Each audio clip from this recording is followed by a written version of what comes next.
Good afternoon and welcome to June's edition of Oaka Partner Insights. Firstly, as always, a massive thank you to you for taking an hour out of your day, or 45 minutes technically, but we always run over, to join us for the topics that are most prevalent, most pertinent, and on the tip of most of the partners we're working with tongues.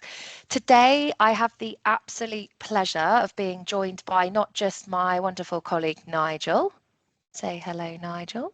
Hello, everybody. But also two really key individuals from the Microsoft partner ecosystem who we will give an opportunity to introduce themselves later, Margaret Totten and Ciara McMillan. The whole focus of today's session is we all know that there is a huge amount going on in the market at the moment in terms of what AI is doing, the end of the Microsoft financial year, and a huge amount of change.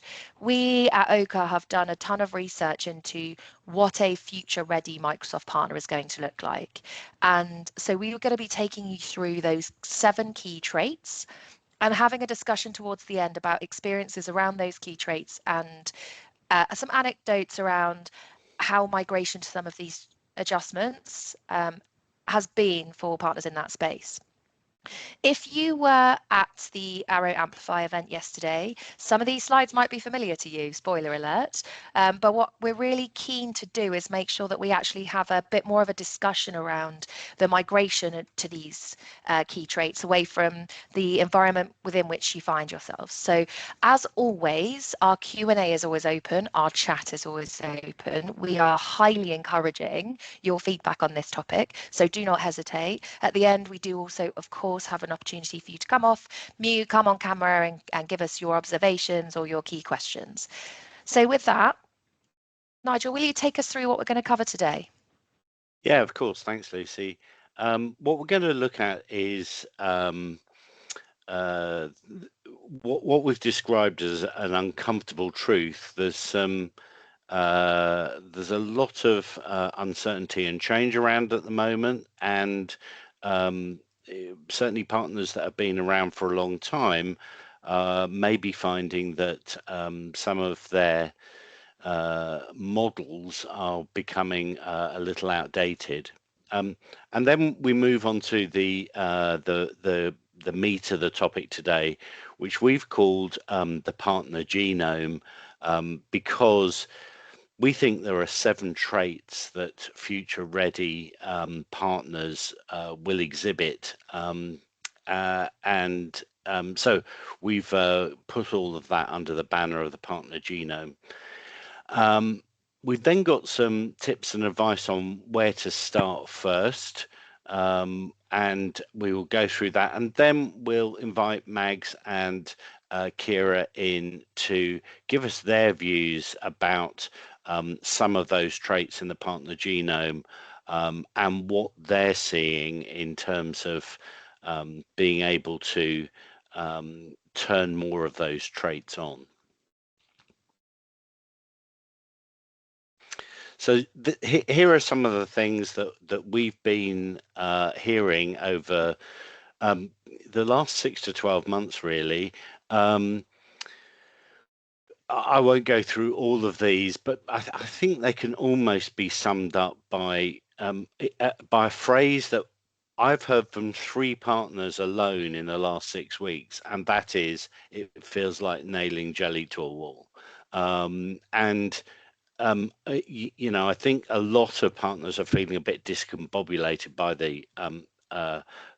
the times that we find ourselves in, and that's why we think that this work around the Partner Genome is so important. It's to bring some, hopefully, to bring some clarity to these questions and concerns that we're hearing out there in the partner ecosystem.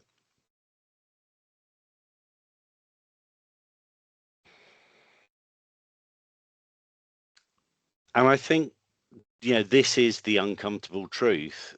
If you have been a partner in the Microsoft ecosystem for any reasonable length of time, we were used to a world where we were predominantly selling to IT.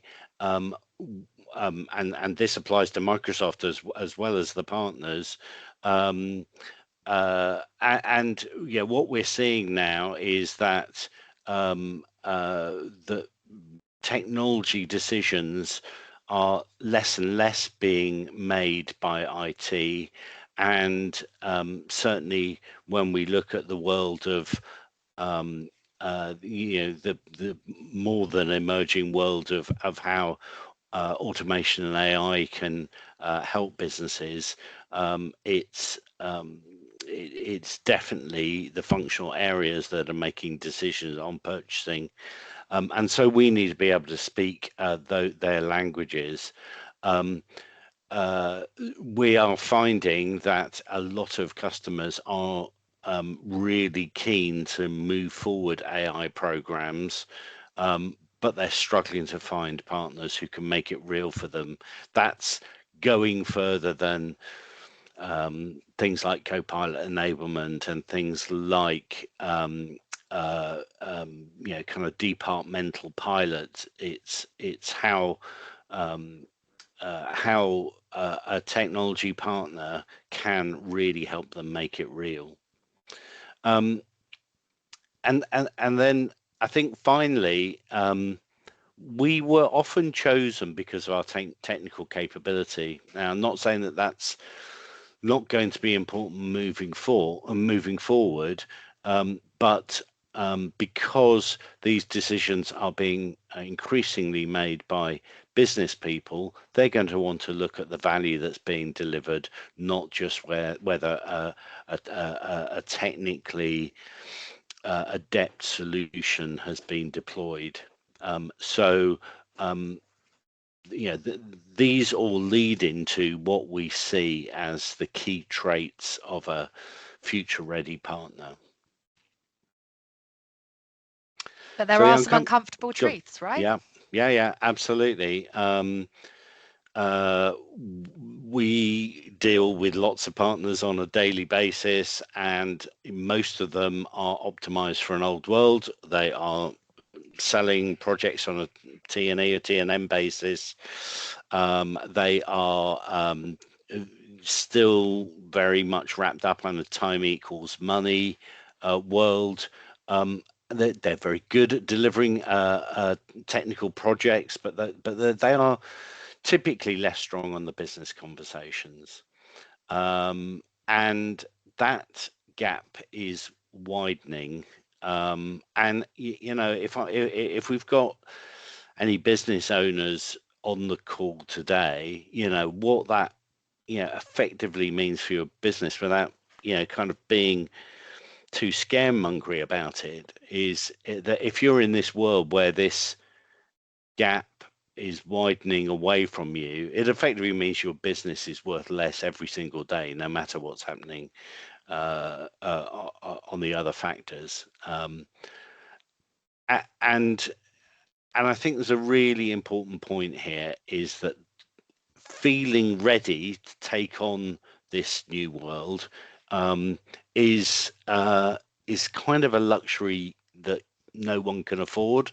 And we're finding that the strongest partners that we see moving forward are quite comfortable with uncertainty of model, and we'll get into that in the coming slides. I love this quote, Nigel, and I think it kind of reiterates what you were just saying, in that being uncomfortable with the uncomfortable or with the unknown is a state that we are just going to have to get more and more familiar with. And I don't think it's unusual to the partners on the call, where they've been through waves of evolution in the IT space. I think where we're noticing the biggest shift with the advent of AI is the increase in capability from vendors outside of Microsoft. And I think that's been quite an interesting model to ask. I mean, just yesterday, and I keep referring to the Arrow Amplify event that happened yesterday, but even yesterday when a panel was asked outside of Microsoft, outside of the partner ecosystem, where are you, panel, seeing, which company would you have your eye on? and which company are you observing as change makers or disruptors or at the forefront the most? And every single one of them, without exception, answered Anthropic. And I think that's just something as those in like embedded and engrossed in the Microsoft ecosystem, that hasn't actually been a really compelling disruptive motion to date. Yes, we can talk competitive line of business platforms, we can talk competitive, Zoom, Skype, sorry, old reference, Zoom, Salesforce, you name it. There have always been competitive capabilities within each capability, within each solution area, but now we're really starting to see a disruptor across the board, that's really kind of moving the needle for Microsoft partners. But with that, let's get into the partner genome proper, if you like. As Nigel referred to, we've identified these 7 traits. And the idea over the next kind of 10 to 15 minutes isn't necessarily to give you a big detailed project list or checklist. It's really to give you the opportunity to reflect and hold a mirror up to your organization, to your business unit, to your team, and identify which ones you're strongest in, if any, and which ones or which areas you probably feel most comfortable in. And I think, to sort of summarize in what we'd like to get out of this is to identify not just where you're comfortable, but also where there is the biggest opportunity for growth, the ones that are going to give you the quickest payback, and which combination of those things are going to give you the biggest opportunity with your current customer base and your prospects. And so that's what we'd really like you to get out today. But the goal is to kind of give you a really honest picture of where your organization, your team, your org currently is, and a sense of actually where to start in scaling in some of those other areas where perhaps you're a little bit weaker. I have to say, Nigel, you've done a wonderful job on this animation. Looks fabulous. I do think it needs merch and maybe some sort of theme tune, but this is the partner genome. I'm thinking Crystal Maze vibes. Take us through trait 1. Yeah, sure. So this is, I think many partners, no matter which workloads that they work with, have got better and better at this over the last few years, but certainly in some cases there's still a distance to go. I still look at websites, but yeah, part of my job within Oaka is to look at the marketing side of our partners, and we've got a big partner just signed up with them. I won't name them, but I was just looking at their website out of interest today. Just a list of technologies. No one in the boardroom is going to give the slightest bit of interest to that stuff. So the tone of the language has got to change. This is about solving business problems. It's not a list of products. So the whole thing here is that business conversations have got to trip off the tongue. If you've got account managers that are ringing up your clients and and just talking about upgrades to technology, or here's a great new printer that's going to do these things for you. I think those conversations are going to become less and less relevant. But if you can speak to a business leader about how you can bring them outcomes which are going to move the dial, they're going to be the customers that stay with you. So this is about outcome, and you could argue that Microsoft has always just supplied us all with the technology, and it's been up to us to determine how to create outcomes using that technology for our customers, and yet there was another big company whose website I went on to who's just talking about a list of product names and what those products did. That has got to change. So the the business first partners, so ones that exhibit this trait, are going well beyond IT conversations. And I think what's interesting in this business first, outcomes first motion is that, forgive me, for those in the kind of business application space, this is not a new message. And in fact, it might just seem a little bit repetitive. However, it's still something that we're seeing, as you say, Nigel, but equally with the breadth of capability that Copilot Studio, competitive LLMs offer, given that they're answering line of business and operating model outcomes, it's actually more prevalent than ever because you're not able to kind of pigeonhole the outcomes you're able to deliver. We all know with a CRM solution, you're probably optimizing sales process, cost of sale. You can talk about those outcomes quite nicely. With an ERP solution, you can talk about efficiencies around warehousing, management, financial operations. And those outcomes are quite defined. The CFO is really established in terms of what it is they're looking to attain, and they've probably had similar KPIs for a long time. With the advent of kind of agentic capabilities, as a partner, we're expected to help uncover outcomes our customers don't even yet know. And I think what's been really interesting and a big observation I had yesterday, but also over the last couple of weeks, is partners are looking to Microsoft to help advise on what outcomes would you expect us to attain for these customers. And if we're being blunt, those outcomes are not going to come from the vendor themselves, right, Nigel? No, I completely agree. I mean, even Dynamics partners, even an ERP partner, quite often you'd go on their website and it lists the ISVs that they work with, and it's functions, but it's not outcomes. It's not this is what you're going to do with a business, and a big part of what I do from a marketing perspective with our customers is actually look at who's buying this stuff now. It's not the people who were buying it before, and what messages have we got to them. So have you got an ROI calculator on your ERP for the CFO? Have you got papers on why the person in charge of risk in the business should how you can help them reduce the risk on their business? Microsoft's not going to help you with this stuff, so you got to work it out for yourself. But here's a little test, if you like. If you just looked at your last 5 proposals, what did the executive summary look like? Did it look like a list of technologies and a list of features, or did it actually talk about how you're going to change that business for the better? And I think it's quite a useful little exercise to do. I think on the where this leads, those developments to proposals that resonate with the people that control the budget is an obvious benefit to the partners on the call.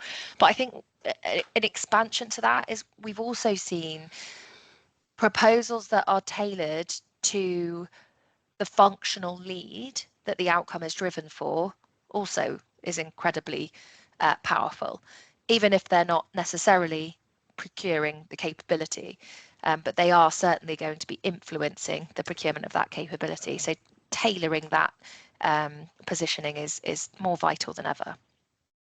And I want to be clear, this is not at all about abandoning the relationships that you guys have with the IT department as it stands, but it's about building alongside them. They're going to be looking to their cross-functional counterparts to support getting anything over the line. This is about broadening the group within which you're engaging.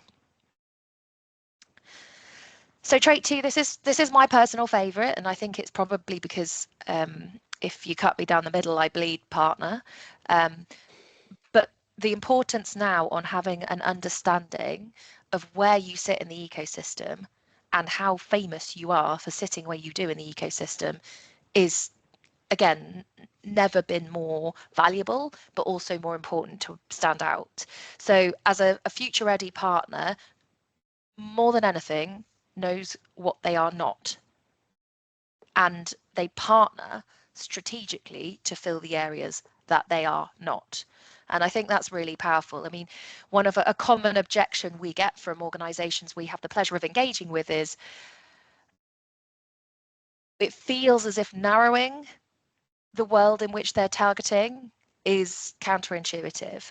But in reality, it's far more damaging to be broad and to cover multiple solution areas, multiple industries, multiple audiences, multiple horizontals even within an industry. Having a clear view of where a capability sits and the boundaries alongside that not only gives you a really distilled view of who you're going after and a pond within which to fish as opposed to a sea, it also gives you a really clear opportunity to partner with effective other organizations that cover those areas you do not. I know we're going to be talking a lot about P2P towards the end of the call with Mags, but this is not just about creating a Rolodex of names to call when a customer picks up the phone and asks for something. It's about proactively creating a mutually beneficial partnership. There is no other word for it, where there is capability moving either direction, stretch capacity or opportunity. And I think having an understanding of the clear mutual commercial value on both sides and maintaining that is vital. And if there isn't that, they're probably not the partner that you need on your list. So where do we start if partner to partner is a fresh concept to you, or something that's perhaps not quite as mature as it should be? Take a minute to go back and list your current partner relationships and understand honestly which ones are truly strategic, which ones are adding recurring revenue streams to your bottom line, which ones are actively helping you unlock doors in new segments in new areas, or are they just opportunistic? Then identify where you are weakest, be it from a commercial standpoint or even a technology standpoint, and identify those gaps. Which of those on the list that you've just created fills them, and how well? Following from that, it's quite clear that, to use a Microsoft phrase, and forgive me because it's not one I love, but going deeper with fewer really helps you become more credible and allows you to have this really consistent narrative, not just to your market, but also back into Microsoft. And the concept of partner to partner is something that they love. They love seeing organizations stay in their lane, be truly famous for what it is they know that they're good at, they're going to deliver on and execute exceptionally, and partner where it doesn't make sense for them to divert out of their lane. And ultimately, you then become reputable as a partner worth investing time in. Trait 3, Nigel. Yeah, sure. This kind of goes hand in hand with the last one, but this is, we spend a lot of time getting people to drill down on what their ideal customer looks like, which then can lead to an ideal partner profile, which will help you with the previous trait. Those partners that can have those deep business conversations with people in 2 or 3 sectors, for instance, are the ones that are being the most successful. We believe will continue to be the most successful moving forward. And if we flip onto the next side, we've got a little kind of start here, looking at that, the last 12 months of revenue. It's where did you find that?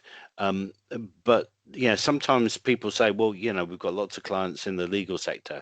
Well, that's fine, but it's really important to do a sense check against that. Is that market big enough?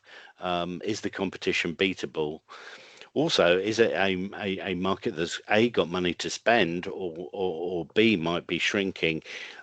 If you're not doing that business analysis on your ideal customer profile, then you're probably missing a trick. This leads quite nicely on from the previous trait, which is once you've given yourself the time to think about where that area of expertise lies and where your most successful projects have been, the intentionality behind packaging up a capability naming it and taking it to market with fixed, not necessarily fixed price, but fixed offerings, is the next kind of key logical progression from that state. One of the main reasons why we as Oaka are so passionate behind this concept of package thinking is, one, Microsoft asks us for partners that do this all the time. It makes positioning them into customers much, much more attainable, much, much more realistic. But from a business owner perspective or a business unit owner perspective, it makes your capability harder to commoditize. A customer is not comparing one modern work partner against another or one security partner against another. They're comparing this tailored, unique, outcomes-based driven offering against generic service offering for that space. So being super intentional gives you that ability to differentiate, not just from a subject matter expertise point of view, but from a commercial point of view too.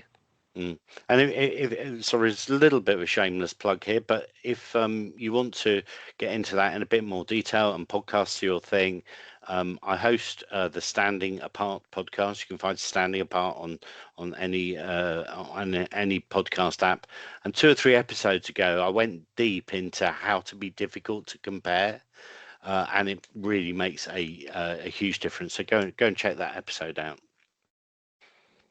Absolutely. But before you do that, do reflect on where you have commonly delivered a similar engagement.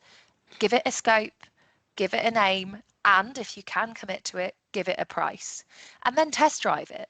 Run it past those customers that you already delivered that into, run it past a friendly organization that you could get some feedback from, and just see how it lands. Tweak, pivot, adjust scope, but give it that identity of its own. And then eventually this will lead to that portfolio of a small amount, and I emphasize small amount, of repeatable offers that can be marketed and sold without completely starting from a project plan from scratch. This will ultimately reduce the cost of sale, increase the sales cycle rate, and look to kind of build that more consistent delivery and margin rate, if you like, ultimately supporting that kind of scale motion that all the partners we engage with are looking for. Well, sorry, did we have a question? I didn't quite catch that. Okay, I think maybe not. We'll move on. Trait 5. Yeah, this is about a bit of a change in mindset, and we genuinely don't find many partners that are doing this one. So it's not about getting the thing deployed and then breathing a huge sigh of relief and, you know, it's over to the customer now and we've earned our money and all the rest of it. It's about, if you're going to sell an outcome, you need to be able to help the customer right through to the points where they've realized value. Now, this is pretty new to almost all of the partners we worked with.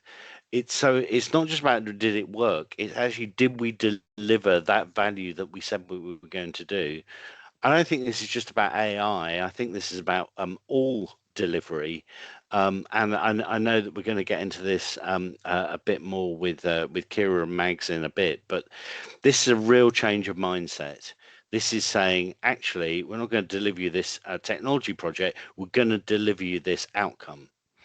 And then that needs not just the technical delivery, but the change management around it and the measurement to know that you have. So this brings us into, you know, where you can start with that. So if we look at some recent engagements, did the people who were supposed to use it actually change how they worked? You know, that should be a fairly easy thing to measure. But if you don't know, then you know that points to a gap. And we've got some in the where this leads section. We've got a few hints and tips. This is a big change for most people working in IT, but this is where we're seeing that you know that the people that have the partners that have all 7 of these traits in their genome will be the ones that will be absolutely crushing it in the years to come. This is a contentious point, but one of my favourite phrases from Stephen Bartlett is the concept of the peak end. People always remember when they were happiest, saddest, and the end of a project. And I think what this execution obsessed trait enhances is the end continues to expand, and you continue to engage and elongate your engagement with your customer. So there's many more opportunities for them to focus on what is making them happy as part of your engagement. Okay, this is the one that is the hardest to talk about, because it is the one that has been the most consistent in the history of Microsoft partnerships, and that's being, again, back to what we were saying at the start, comfortable with the uncomfortable. But most importantly, this is taking a step back and saying, how, as an organization, are we, or is our leadership, building a culture that really absorbs that change without paralyzing the organization? You know, the one consistency in life is change, and the rate in which that's happening is greater and greater at the moment, given where we're at with AI, agentic, etc. So never has it been more important for the culture of an organization to have capabilities that adapt to this and adjust without the drama. I quite like that. I quite like that quote. And I think equally, it's important for organizations to have the ability to implement these changes based on imperfect data.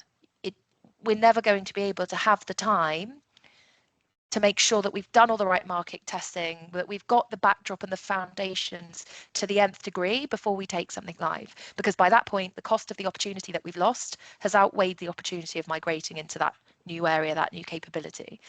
And, you know, the trick really for this kind of building a culture of handling ambiguity is to think about the last time that there was a significant market change within your organization. Was it the advent of low code? Was it the advent of net new cybersecurity capability? Was it the ability to whatever? Consider it and reflect on what your true response to that change was. Did you wait? Did you go straight in? How long did you wait? What was the cost? How many opportunities did you lose? And what was the subsequent impact of that? Or equally, what was the risk of adopting at speed? Did you make mistakes? Did you adjust your contract methodology as a result? What was that true self-reflection on that big pivot in the market? And I think one of the nice simple tips that we reflected on yesterday and we continue to advocate for today is help to establish, whether it's you or whether it's you playing it back up into your organization, a rhythm that allows for review of those changes. You know, play that back, even if you're driving it up the chain, or if you as a leader are giving space to your employees and your teams to absorb that change or reflect on what's coming. And that will encourage a culture of experimentation. Learning from failure is absolutely, you know, the team will advocate for this, something that I love doing on a regular basis. Okay, the final trait, and possibly the most contentious. Nigel, take us through this evolving revenue model. Yeah, I mean, as I mentioned right at the start, we're still seeing many partners deliver projects on a time and materials basis or a heavily scoped fixed price basis. And we're asking questions like, okay, so let's say that you know that, you know, prior to AI, this job would have taken somebody 15 days to do, but now you could do it in a day and a half. So what are you going to charge for that? You know, and how are you going to capture time against it? You know, in a world where actually all your systems are geared up for billing the time that people allocate to a project. So we're seeing revenue models in IT generally change or be the subject of change more now than they have done in my 35-year career. And a lot of people are are kind of beginning to get their head around this, but also there are many people who are just saying, well, should we just completely geared up to do things this way? We're not saying that this is an overnight switch. It is a bit of a journey, but going back to what we were talking about with packaging, if you can get packaging, if you can get pricing on the of those packages, then they can be line items. And the most advanced people in this area are doing outcome-based pricing, and that's going to take a little while to move to. But the trait here is that revenue models are evolving. I joked yesterday, and I've joked a number of times, that I've heard partners say the moment that Microsoft prices based on outcome will be the day that we price based on outcome. And I do think that's a fair reflection. However, ultimately, the market will choose, right? The market will vote with its feet. And there were a lot of really interesting anecdotes around where partners have kind of really jointly sat at the table with a blank sheet of paper and been open and honest with their customers and said, we don't know the outcomes that you are going to achieve, and we know that you are looking to implement this capability to drive a new target operating model, a new revenue stream, whatever it is, and we are here to help you support that, and let's come to a proactive agreement on what that looks like commercially 3, 6, 9 months down the line. But yeah, this is a journey, it's not just a switch. So to summarize, we've consolidated this evolving revenue model into 3 key phases. The first is to kind of think about, as Nigel said, what's that post-project support wrapper, be it small, be it in line with other MSP services you might have, keep it small, keep it easy to sell and easy to price, and ultimately easy to renew within your customer base. And then think about scaling that out into one named, productized retainer style offer for an ongoing need, governance reviews, etc. And then finally, with your most trusted, friendly customers, start to price against what you know they're likely to achieve, and the outcomes that you have jointly built and that you have subsequently historically proven that you can deliver on. Nigel, where should the guys think about reflecting first? Well, I think the key thing here is almost all of these will have a high impact on being future ready. But some of these are almost foundational in their impact on your business. And so the execution obsessed, where you're actually all about the outcomes, and the ambiguity tolerant side of things. These are cultural, they're structural, they're going to take you some time to get there. So in terms of the highest impact ones, my feeling when we did this research was that those 3 that are mentioned as being the fastest, if you're not doing them already, as you can see, 2 of them will have a high impact, 1 of them will have a medium impact, but they're all things that you can get going with pretty quickly. And we're not suggesting that if you feel you're behind the curve on all 7 of these traits, don't try and address all 7 in one go. Start with those which will get you some immediate benefit most quickly, and we figure that they're the 3 marked fast on this slide. Okay, so take some time after this call over the weekend to give yourself the opportunity to reflect on where your organization honestly sits, and brutally score yourself. Where are you in those? So I'll leave this slide just on screen for a few seconds so you can clip it and you can take it away. But thereafter, I would like to welcome the most patient people in the business, because we've overrun ever so slightly, the fabulous Mags Totten and Ciara McMillan. Mags, just give us a quick intro into your background and who you are, and then Ciara, if you could follow on afterwards, that'd be fab. Not a problem at all, and not patient. It was really interesting to hear. And considering I heard it yesterday, that's a good thing for you guys. Like, it is a really fascinating subject. I'm Margaret Totten. Anyone knows me as Mags, and I have been very lucky to build, grow, and sell two SI businesses within the Microsoft channel with some great people over the last 15, 16 years. So if there's a mistake to be made, I probably made it. If there's a lesson to be learned, I've learned it. And I'm a massive partner to partner advocate. And I'm now with a fantastic fintech company as their chief revenue officer called Yavrio, and our entire ecosystem is based on Microsoft and partners. So I think I'm becoming quite an expert if I wasn't before. And Ciara? Cool. How to follow that? I'm Ciara McMillan. I'm partner director at Crimson. I think my background's a little bit different. So I've come from industry, so worked within public sector for at least 15 years before coming over into a Microsoft channel partner. So kind of whilst growing and looking at where we can build partnerships and what value we bring, I think it's really key to have that deep industry experience and lived in experience of the industries of which we're selling into.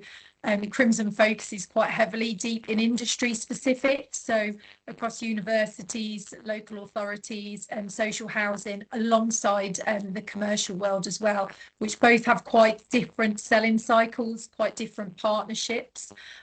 So yeah, nice to be here. Thank you. No, thank you both for joining us. Mags, I'm going to start with you, if I may. That concept of being deliberately narrow. I mean, in your world in the fintech space as a business central ISV, you have an obvious narrow focus. But tell me a little bit more about how you've taken a narrow or focused approach in the past. I think that's actually a mistake, one of the mistakes I learned, because I'm a person that likes to say yes. And a lot of the times I have said yes to everything.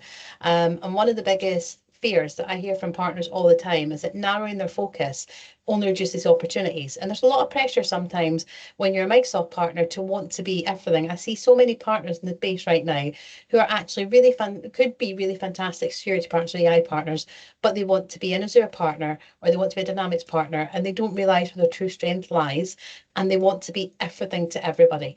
One of the things we started to learn that with was the carry. One of the things we started to do is we focused heavily on broadcasters. So we did a lot of work with the BBC, and we realised that naturally led into work that we could do with Channel 4. And that also naturally led into work that we could do with Sony, because we'd done that before and maybe not learned a lesson quick enough at the previous company I cubed. And there's actually two Acaris and ex-Acaris and iCubes on the call, so they'll back me up in this, that I was saying yes to everything. I wanted to be everything Microsoft wanted me to be, and I didn't focus. And all that leads to is mixed messaging. And we found that when you actually narrow that focus, and there's plenty of partners that do that, that pick one segment, be that health or education, not-for-profit or media, or they pick one or two core focuses, be that AI and Azure or AI and Power Platform, and it accelerates your growth. The Microsoft technology doesn't change. We still use those same Microsoft technology, but what you do when you do that is you start to learn what the customer really needs, because an AI or security or automation challenge in the media is not the same as in manufacturing. So when you try and spread yourself across all of those, you start to not understand the customer, and that is the first blocking point to try and sell and do anything. So when you start to focus on these customers and recognize their challenges, recognize what's going wrong in that industry, how your solutions can help them, they start to trust you. You get case studies, those case studies spread. Everybody keeps an eye on their own industry. Since joining fintech, I know so much about fintech now and what other financial companies are doing, and everybody wants to be the best and the fastest. So when you see your competitor doing something, you adopt it. So you actually start to build a market without even doing it. So our marketing became stronger, our sales conversation became clearer and easier. Being deliberately narrow doesn't mean turning away business. It means becoming well known for something. You're known as the charity partner or the AI partner or the dynamics partner. You get known for having that expertise. And the other thing most people don't realize is, you think that being everything to Microsoft is going to win you. Microsoft will love it when you've got that narrow focus. I used to go into meetings with them. They say, oh, what industry? And I'm like, all of them. And you would see them look as if you can't be in all, shut up. Whereas when you say, well, our core focus is health, our core focus is not for profit, and here's case studies, we've done it, they start to sit up and pay attention. So it's where, when you commit to what you're brilliant at, knowing what you're brilliant at and doing that really well, that's when sustainable growth happens, and you're not constantly looking for your next opportunity.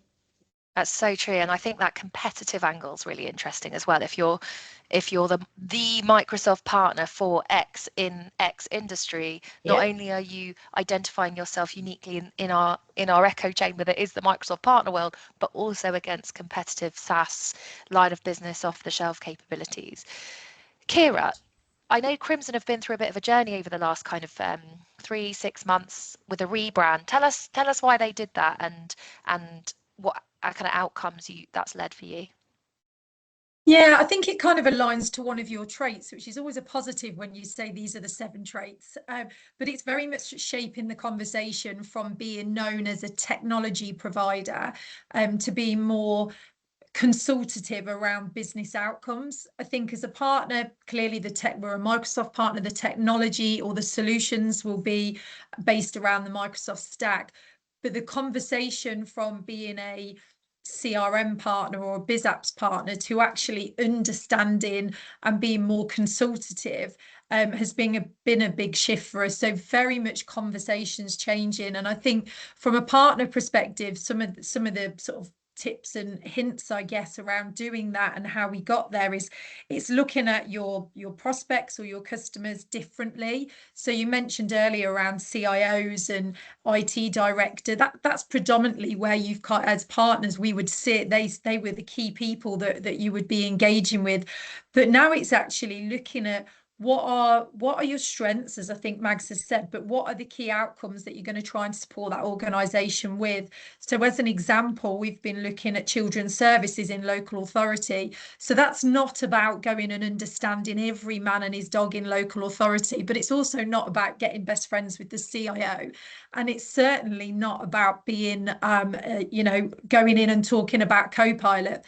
It's actually understanding what are the challenges in that area, and then it's putting those against where technology may support them. And it is quite a big shift, and it's a journey that we're on, but we're very much focusing on outcomes. And I think when we talk about business outcomes as partners, and especially partners from the technology space, it can become very easy to talk about productivity, efficiency, and they are outcomes, and yes, they're important.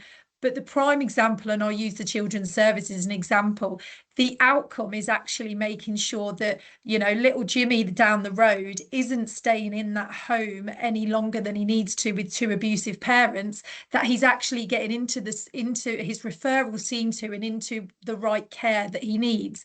It's things like looking at all these children that we're seeing that are waiting for referrals. Actually, the outcome isn't the referrals done faster.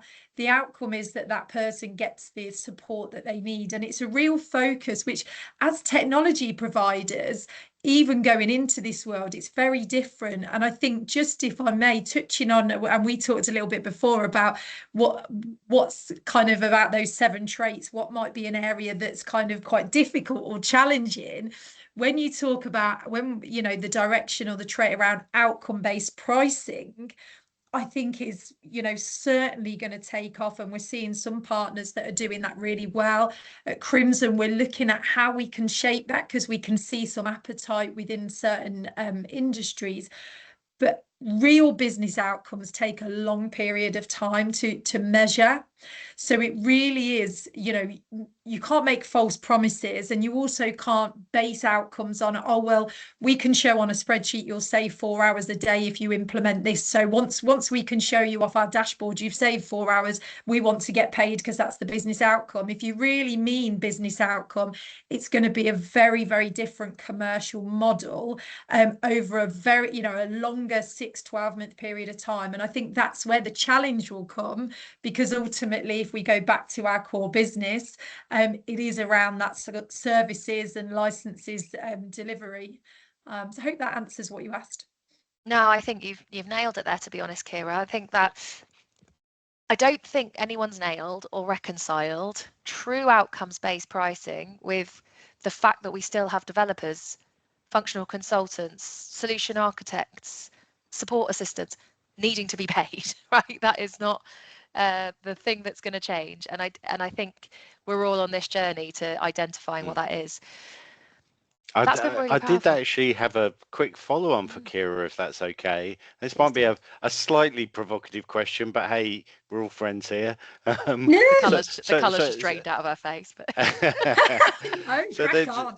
So I mean, it's this whole idea. I mean, I love the examples you were giving about, you know, a child not being in a home a day longer than they need to, and this sort of thing, which is, you know, so powerful if you can be talking in those sorts of terms.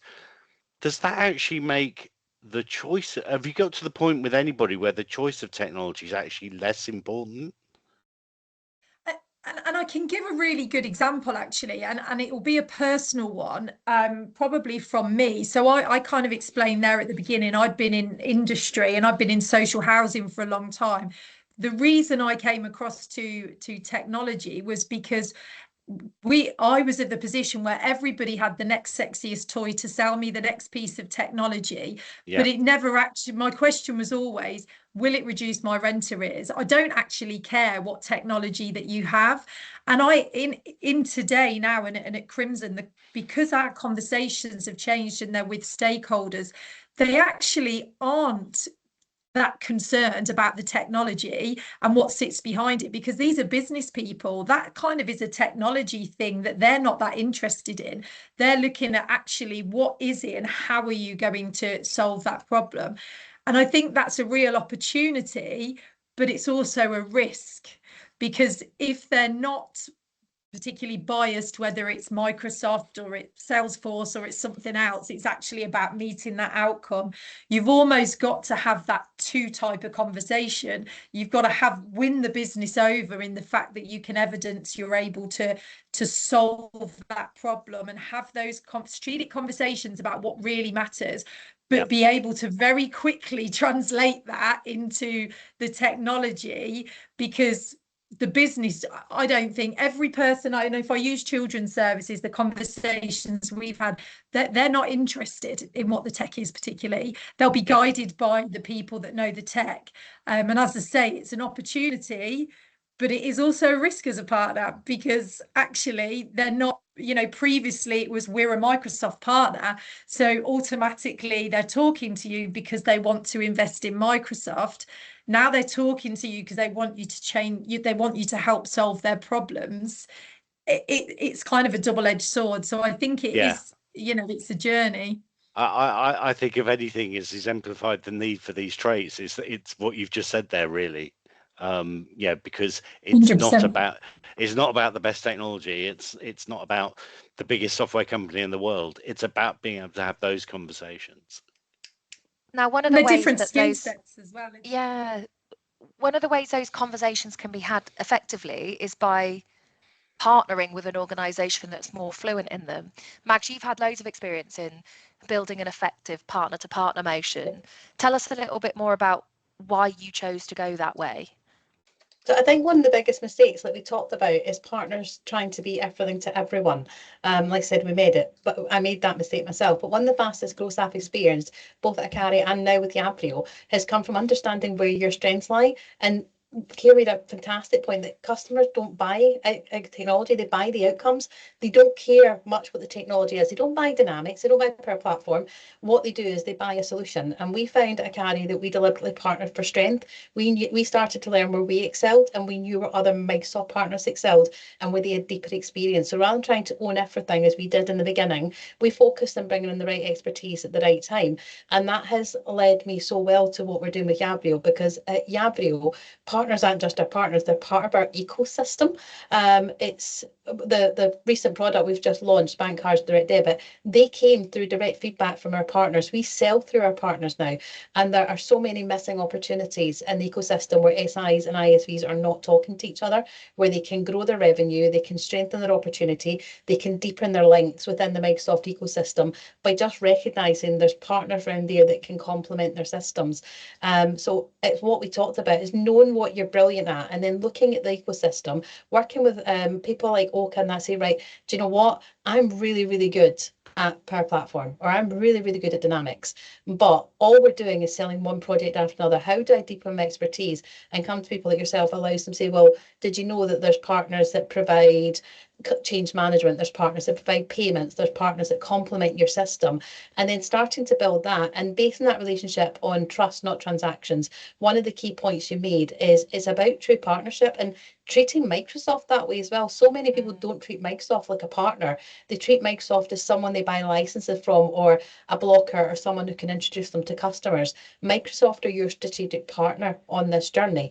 Oaka are your strategic partner in this journey. It's how you build that trust and basing that partnership on trust, not on transaction, and you start to see that growth. To us, partners are our entire ecosystem. They are our entire lifeblood. That's how we've built a business in this space, and it's what everybody should be doing, in my opinion. And you did say Microsoft love it. They love partner-to-partner stories. Absolutely, they do. Right, guys, it's been a really lively chat. I really appreciate it. We've had a lot of really good reflections in the chat too, and also in the Q&A. I'm ever so sorry to cut this short, but we're already 15 minutes over. I think one of the reflections I've made from today is that rather than 45 minutes, Oaka Partner Insights needs to be an hour. So thank you for sticking around. We've only had a couple of people have to leave. As always, we are about action here at Oaka, so we've got some homework for you. First up, if you don't know where you need to go from here, I want you to spend some time looking at the top 2 traits you want to spend some effort and time and investigation on. Be honest about what you can do already internally and what you need to reach out for. And the partners now that start today, that have already started, that are amplifying themselves on this journey, will already be materially further ahead in 12 months. But if you need some help from us, as always, you know where we are, info@oaka.studio. I would love to say we've got time for questions. We haven't. There's an excellent question in the Q&A, and Vlad, thank you for submitting that. I'm going to use that as inspiration for the next Oaka Partner Insights. So sorry for the diversion, but if you join us in July, we will uncover the answer to that question. On that topic, do scan the QR code to register for our next Oaka Partner Insights. Eds, thank you ever so much for putting the link in the chat to make it easy for everybody. We will be recapping on Microsoft's MCAPs FY27 start. Also, very importantly, as always, we love getting together, and our next quarterly partner pulse that we host with our lovely friends over at Ciara 365 is on July the 2nd. If you're not somewhere glamorous on a nice summer holiday, do join us, as always, in Story Club in Paddington. And our friends over at the International Association of Microsoft Channel Partners, IAMCP, are hosting a whole bunch of really interesting events over the next couple of weeks. Details on screen here. I'm not going to drain it, but do join us. Likewise, in October, Oaka are working alongside our friends at Cloud Lighthouse to host an innovative AI trust forum. This is going to be focused on getting partners, end users, subject matter experts, thought leaders, and government executives in a room to develop a really key artifact to drive the concept of trust around AI forward.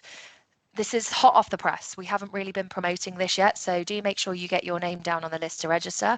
We'd absolutely love to have you there, and there's plenty of time to get that in your diaries. It's not till the 1st of October.